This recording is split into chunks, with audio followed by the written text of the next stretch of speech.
अघोरत्रहीन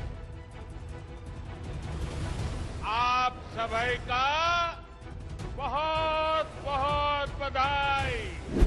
भोजपुरी बोली में पीएम मोदी का ये बधाई संदेश पूर्वांचल के उस जनता को साधने की कोशिश है जो यूपी के चुनावी समर के केंद्र में है।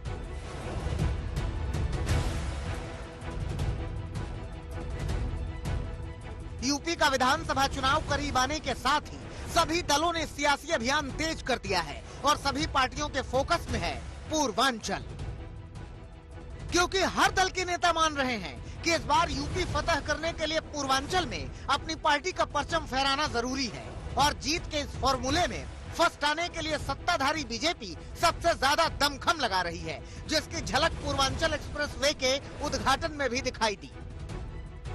पीएम मोदी ने एक्सप्रेसवे को पूर्वांचल के विकास के लिए सबसे बड़ी सौगात बताया और योगी सरकार की इस उपलब्धि को विरोधियों पर हमले का हथियार बनाया। उन्होंने यूपी के संपूर्ण विकास, यूपी का सर्वांगीण विकास, इस पर ध्यान ही नहीं दिया। यूपी का ये क्षेत्र तो माफियावाद और यहां के नागरिकों को गरीबी के हवाले कर दिया गया था। मुझे खुशी है कि आज यही क्षेत्र विकास का एक नया अध्याय लिख रहा है। पिछले चुनाव में बीजेपी पूर्वांचल में सबसे बड़ी ताकत बनकर उभरी थी और पूर्वांचल के रास्ते ही यूपी की सत्ता तक पहुंची थी। इस बार भी पूर्वांचल को लेकर बीजेपी का पूरा प्लान तैयार है और इस प्लान में कई योजनाएं हैं, उद्घाटन है और सौगात है। बीजेपी के लिए पूर्वांचल की लड़ाई कितनी अहम है, इसे इस बात से समझ सकते हैं कि महीने भर के भीतर पीएम मोदी का ये तीसरा पूर्वांचल दौरा है। इससे पहले पीएम मोदी ने कुशीनगर को इंटरनेशनल एयरपोर्ट का तोहफा दिया था। वहीं सिद्धार्थनगर से 9 मेडिकल कॉलेज का भी उद्घाटन किया था। नए मेडिकल कॉलेज बन रहे हैं, एम्स बन रहे हैं, आधुनिक शिक्षा संस्थान बन रहे हैं। कुछ हफ्ते पहले ही कुशीनगर में अंतर्राष्ट्रीय हवाई अड्डे का लोकार्पण किया और आज मुझे पूर्वांचल एक्सप्रेसवे आपको सौंपने का सौभाग्य मिला है।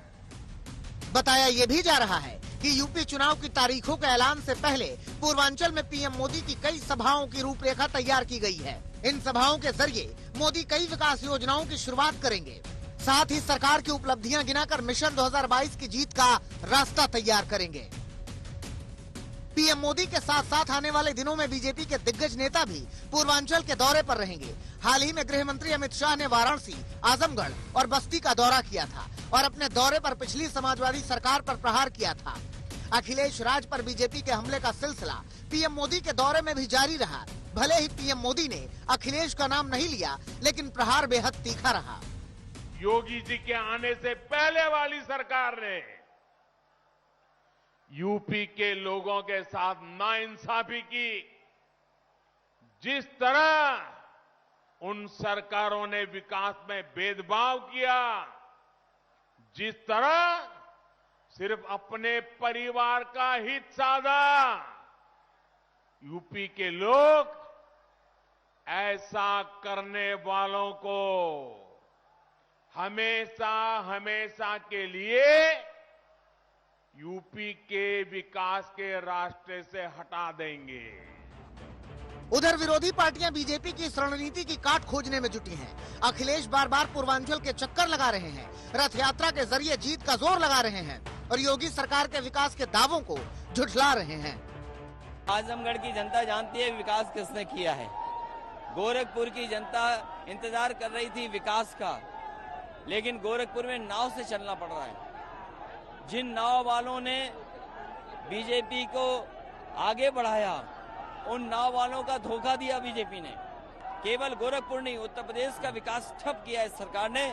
इसलिए विकास के लिए मैं अपील करने आया हूं कि एक बार फिर समाजवादियों का सहयोग और समर्थन करें। कांग्रेस महासचिव प्रियंका गांधी भी पूर्वांचल में आने वाले पीएम मोदी के संसदीय क्षेत्र वाराणसी और योगी के गढ़ गोरखपुर में सभाएं कर चुकी हैं। साफ है कि सभी दलों की निगाहें पूर्वांचल पर टिकी हैं और इस बार पूर्वांचल की जनता जिसे जीत दिलाएगी, यूपी फतह में उसकी राह बेहद आसान हो जाएगी।